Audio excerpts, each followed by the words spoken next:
Le 3 en 3 là, est arrivé pour la première fois au Texas. Et aujourd'hui, nous allons vous montrer un peu de la ville qui faisait autrefois partie du Mexique, mais qui est aujourd'hui la deuxième plus grande de l'État. Bienvenue à San Antonio et notre itinéraire commence de façon très agréable. Tu connais la cuisine mexicaine ?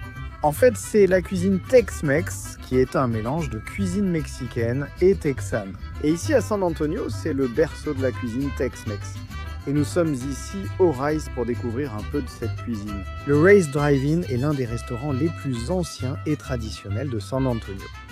Depuis 1956, la famille Alops est en partie responsable du fait que la ville soit une référence en matière de cuisine Tex-Mex. Nous avons entendu un peu l'histoire du restaurant et nous avons découvert qu'ils étaient les créateurs du Puffy Taco, ce taco plus gonflé,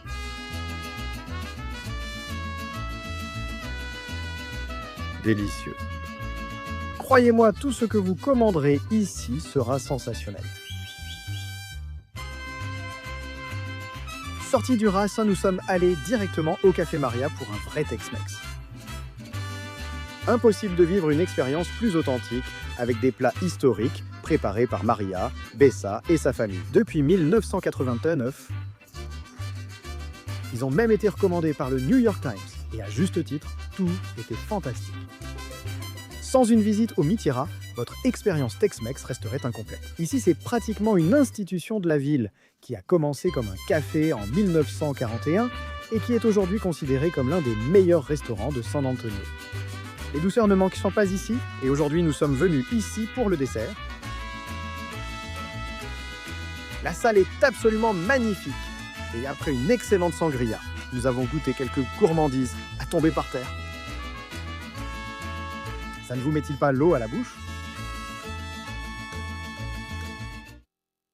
Outre sa délicieuse cuisine, San Antonio est aussi réputé pour deux attractions, dont la première est la Tour des Amériques. Et maintenant, il est temps de découvrir San Antonio d'en haut. Les gars, derrière moi, c'est la Tour des Amériques, qui fait plus de 200 mètres de haut et qui semble offrir une vue sensationnelle. Allons-y.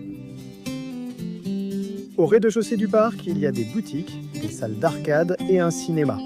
Mais nous, on veut surtout voir ce qu'il y a en haut, non ?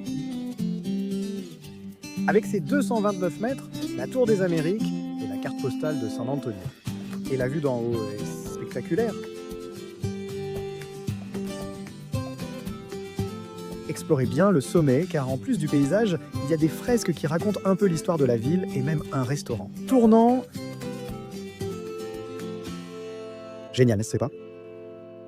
Ici, derrière moi, puis il y a le Riverwalk, qui est un chemin avec des bars, des restaurants et qui longe la rivière. Ici, à San Antonio, c'est un endroit super agréable pour grignoter quelque chose ou simplement se promener. Si vous visitez San Antonio, inévitablement, vous découvrirez le Riverwalk, car beaucoup des principales attractions de la ville se trouvent le long de la rivière San Antonio.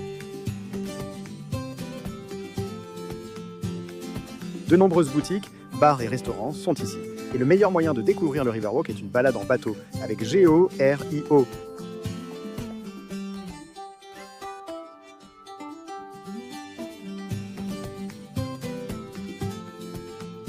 Le capitaine connaît la région et partage des anecdotes, tout en montrant parcs, bâtiments et lieux de tournage de films et séries enregistrés ici.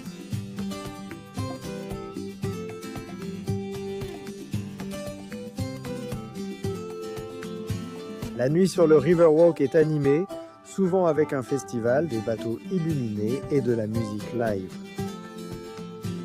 Ah, et un dernier conseil, ne manquez pas le spectacle de lumière de la cathédrale de Saint-Antoine, c'est à ne pas rater, hein. Pour en savoir plus, consultez l'article de la vidéo sur 3 en 3 avec BR. À bientôt sur 3M3.